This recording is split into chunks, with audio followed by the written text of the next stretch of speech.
Coucou, moi c'est Lola, j'espère que vous allez bien. Aujourd'hui je vais vous parler d'un sujet qui me tient à cœur. C'est pas super facile pour moi d'en parler mais je pense que c'est important. Alors j'ai vécu des périodes très sombres, donc marquées par la dépression, l'anxiété et d'autres troubles mentaux tels que l'hypersensibilité, les troubles de l'alimentation, donc les TCA, l'HPE, c'est haut potentiel émotif, la phobie sociale scolaire et puis encore bien d'autres, malheureusement, que j'ai mis du temps à comprendre. Et aujourd'hui, j'avais envie de vous raconter mon histoire, de vous donner des conseils et puis aussi de la prévention pour que vous vous sentiez un petit peu moins seul. Donc moi, personnellement, mon histoire, ça a commencé donc, quand j'avais 16 ans. Au début, je pensais être juste stressée, fatiguée, un peu à bout mentalement, mais je pensais que ça allait passer. Mais plus les jours passaient et plus les symptômes s'accentuaient. Donc je pleurais énormément, je faisais énormément de crises d'angoisse, j'avais envie que de dormir, vraiment. Et puis en fait ces jours, c'est devenu des semaines. Je me réveillais avec la boule au ventre constamment. J'ai perdu toute motivation, toutes les choses que j'aimais faire, j'avais plus envie de faire. J'avais plus envie de faire quoi que ce soit. Je voulais tout le temps être seule, vraiment. Je m'isolais énormément. Aller à l'école aussi, c'était devenu un calvaire pour moi, alors que de base, l'école, c'était pas une passion, mais ça me dérangeait pas tant que ça d'y aller. Et au fil du temps, j'ai commencé à énormément sécher les cours. Donc en fait, je faisais croire à mes parents, je prenais le bus et tout normalement. Et au final, j'allais pas au lycée, je séchais les cours. J'ai également commencé à me faire du mal à moi-même pour essayer d'oublier ce que je ressentais intérieurement. Voilà. C'est pas bien, il faut pas faire ça. Excusez-moi, donc je disais, faut pas faire ça, c'est pas bien, faut éviter de vraiment commencer à se faire du mal à soi-même. Mais voilà, intérieurement j'étais au fond du trou, mais extérieurement en fait, tout avait l'air d'aller bien. Au fil des semaines, à ne pas en parler, j'ai finalement pris la décision d'en parler à un de mes parents. Quand on en a parlé, j'ai pris la décision d'aller au CMP. Donc pour ceux qui ne connaissent pas, c'est une structure gratuite qui permet, dans cette structure, il y a toutes sortes de professionnels, donc des psychologues, des psychiatres, des infirmiers. Il y a tout un tas de professionnels. Et du coup, j'ai pris la décision d'aller voir un psychologue parce que j'en ressentais le besoin. Mais je vous avoue que d'aller voir un psychologue, c'est assez compliqué la première fois.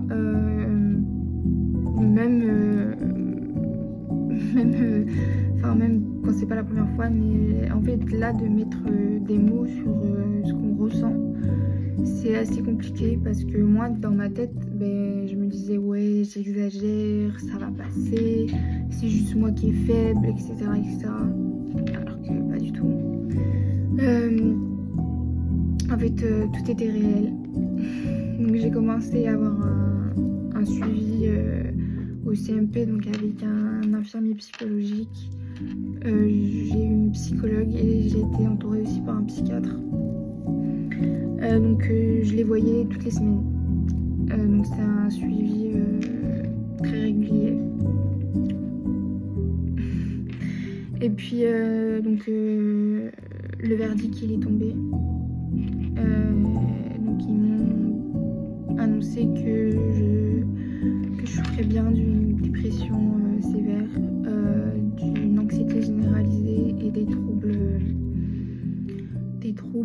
Donc tous les troubles que j'ai aujourd'hui n'ont pas eu, enfin on me les a pas, comment dire,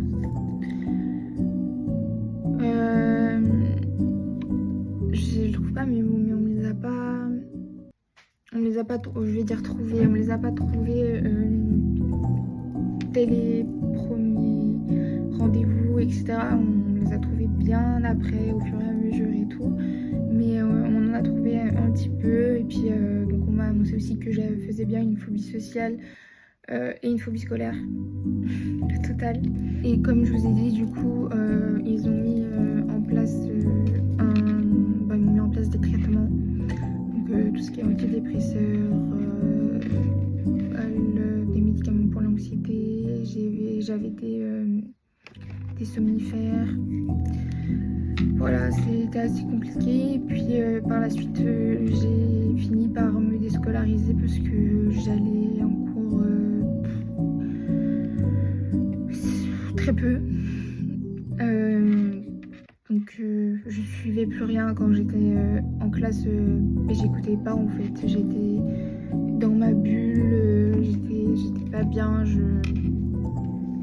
ça servait à rien en fait, parce que je trouvais plus ma place.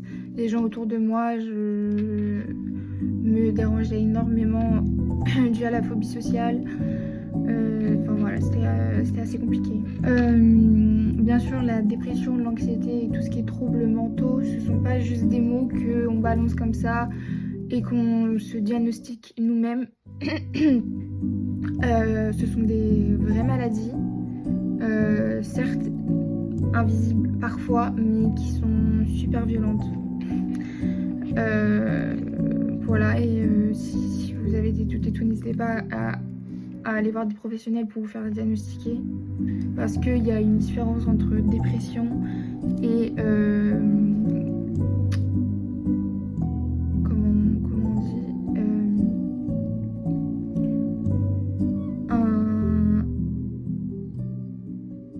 comment on dit, être déprimé, pardon. Voilà, il y a une différence entre être en dépression et être déprimé. Enfin voilà. Aussi, faut savoir que beaucoup de personnes, quand ils ont su que j'étais atteinte de cette maladie et de tous ces troubles, etc., ils m'ont tourné le dos. J'avais très peu de soutien. Alors déjà que je m'isolais déjà moi-même, mais en plus de ça, même ma propre famille m'a tourné le dos. Alors que soi-disant une famille, c'est des liens de sang, c'est censé être eux qui sont là, qui te soutiennent, qui te poussent, mais non, moi je suis tombée sur la famille qui, non, m'a tourné le dos. À leurs yeux, c'était de la comédie, c'était une manière en gros de chercher et avoir de l'attention. Voilà. Au fil des jours, j'ai compris que certains signes étaient bien présents, comme les insomnies, ou alors au contraire, en fait je dormais mal la nuit, soit j'avais du mal à m'endormir, ou alors je me réveillais beaucoup en faisant des cauchemars. Mais par exemple la journée, je me réfugiais beaucoup dans le sommeil pour essayer d'oublier, même si on va pas se mentir, ça marche oui et non, puisque moi personnellement je fais des cauchemars, donc tout revient dans mes cauchemars, et puis c'est pas une solution, parce que ça aide pas vraiment en fait de vouloir fuir en gros, parce que c'est une manière de fuir, mais voilà. Il y avait aussi la perte d'appétit. Faut savoir que par la suite je suis devenue anorexique. Voilà. Des crises d'angoisse, beaucoup d'isolement, des pertes d'intérêt, des pensées sombres. Voilà. Pour moi, avoir un suivi de professionnel, de médecin, ça a été une bonne chose. parce que ça m'a permis de mettre des mots sur ce que je ressentais, de pouvoir en parler sans se faire juger. Et ça, c'est vraiment incroyable. En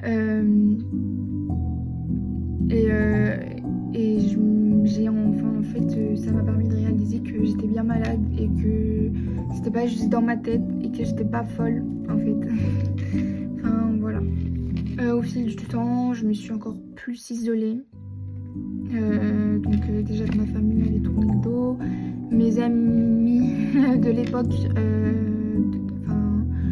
de l'école, vu que je m'étais déscolarisée, c'est pareil, au fil du temps, ils sont partis. Mais c'est dans ce moment-là qu'on voit qui est vraiment là pour toi ou non.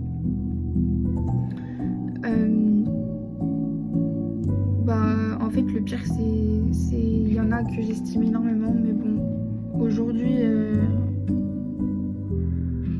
maintenant, ça me fait plus rien, mais à l'époque, ça m'a énormément affectée. Et puis, c'est surtout les excuses que ces personnes trouvaient, du genre oui, mais on ne comprend pas. Mais même ma famille m'ont sorti ces excuses-là. On n'arrive pas à te comprendre.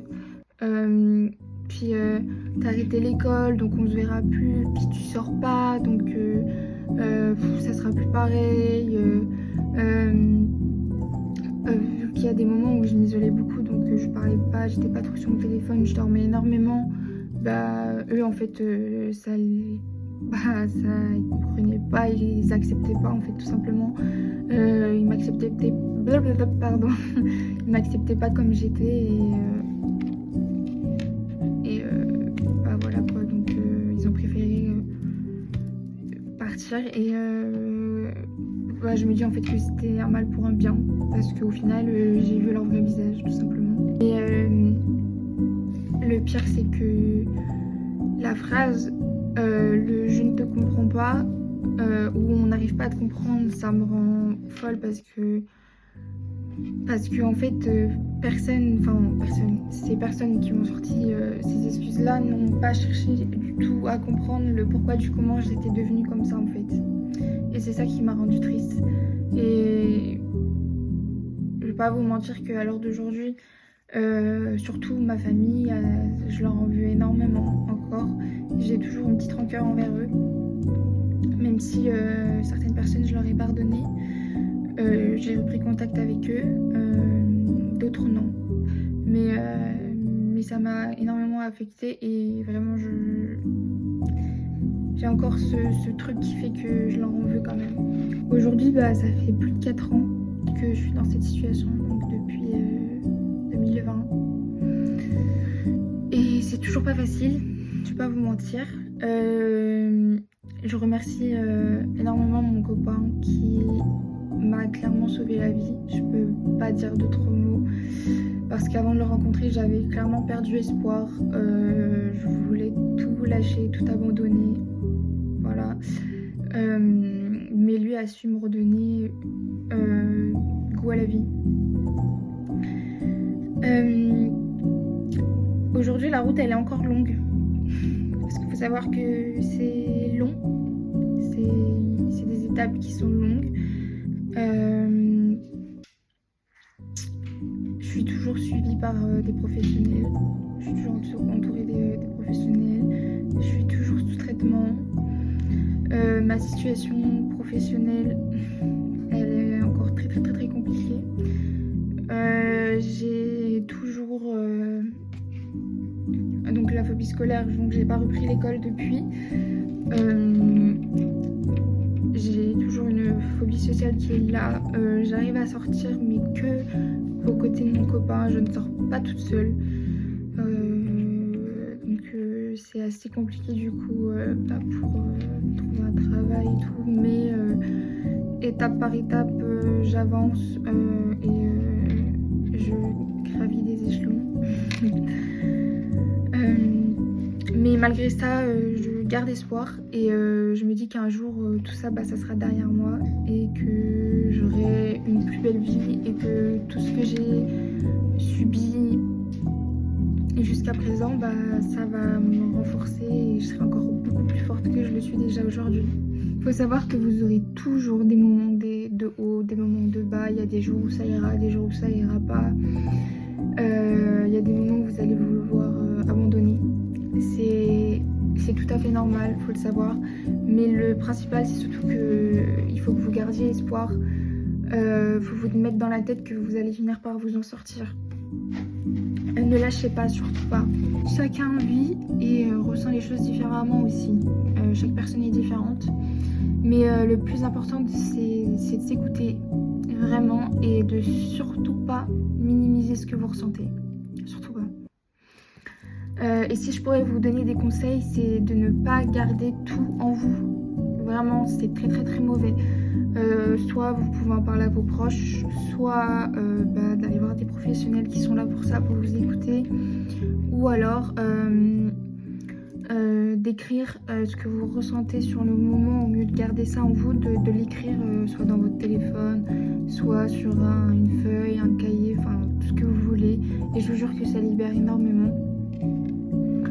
Ce que je pourrais vous dire aussi, c'est de vous donner des objectifs dans la journée. Par exemple, moi qui ne fais rien du coup de mes journées, vous pouvez vous donner, même si c'est des petits objectifs, même si c'est juste de se lever, d'aller prendre une douche, ou alors de prendre soin de vous, ou de faire le ménage, ou peu importe, vraiment peu importe, juste le niveau des objectifs à faire dans la journée.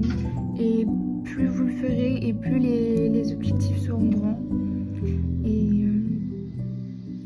Et voilà, puis en fait vous donner des objectifs, en fait ça donne un sens à votre journée, parce que sinon vous allez vous dire, parce que c'est ce que je me dis, et vous allez vous dire ouais mais pourquoi en fait me lever, mais pourquoi faire.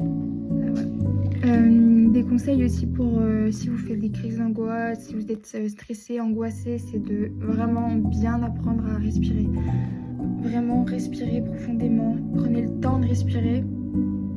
Et il y a des applications qui sont faites pour vous aider à vous apaiser. Donc il y a Headspace, Respirelax et encore Petit Bambou, mais je vous les mettrai dans la description.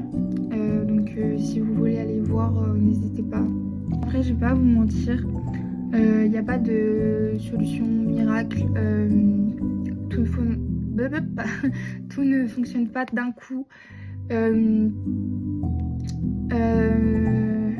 Mais ce qui compte, c'est de ne pas abandonner. Vraiment, j'appuie, c'est pas abandonner, de garder espoir, de vous écouter et de faire les choses qui vous font du bien. Voilà, c'est très très très important, vraiment. Si tu te reconnais dans l'histoire que je t'ai racontée, sache une chose, c'est que t'es pas tout seul et t'as pas vraiment à avoir honte, vraiment pas. Demander de l'aide, c'est pas une faiblesse, c'est avoir du courage. Il existe aussi des lignes d'écoute anonymes, si vous voulez. Il y a des groupes de soutien, des psys, du coup, donc des professionnels. Et il y a aussi également des gens bienveillants. Il y en a très peu, mais il y en a encore. Donc en commentaire ou alors dans mes DM, vous pouvez me partager ce que vous ressentez. Si vous avez besoin de parler, de vous libérer, n'hésitez pas, vous serez écouté. Je vous remercie d'avoir pris le temps d'avoir écouté mon histoire. J'espère que ça vous a parlé, et même juste un tout petit peu. Mais je vais continuer à parler de ces sujets parce que je pense que ça mérite d'être entendu. Alors si tu veux suivre ce chemin avec moi, n'hésite pas à t'abonner. N'hésite pas à t'abonner et surtout de prendre soin de toi, parce que faut savoir que même dans le noir, la lumière elle finit toujours par revenir.